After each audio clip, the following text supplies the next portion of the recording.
Jodoh tak kemana, viral WNA Belgia nikahi ustazah asal Lombok, bawa gaun dan cincin dari negaranya.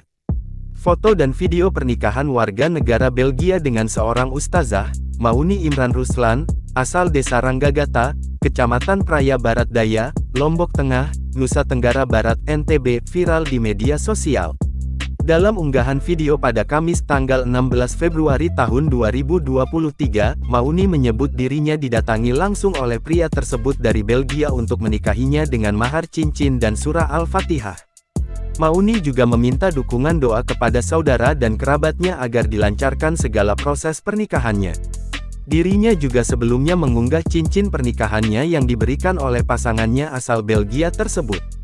Unggahan video cincin yang diberikan langsung oleh warga negara asing itu mendapatkan respons dari warganet dengan ribuan kali penayangan, 51 komentar, terhitung hingga Jumat tanggal 17 Februari tahun 2023 pukul 21 WITA.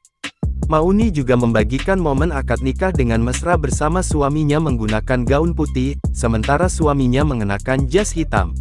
Melansir Kompas.com, Hadiarti, bibi dari Mauni membenarkan pernikahan keponakannya yang berlangsung pada Kamis tanggal 16 Februari tahun 2023. Hadiarti menyebutkan, keponakannya tersebut merupakan seorang ustazah. Disampaikan Hadiarti, WNA tersebut menikahi keponakannya dengan tulus. Hal itu dinilai dari cara membawa gaun dan cincin pernikahan dari negara asalnya. Ia mengungkapkan, akan ada acara resepsi selanjutnya dan mengundang kerabat keluarga untuk hadir di pesta resepsi. Jangan lupa subscribe, share, komen, dan like ya!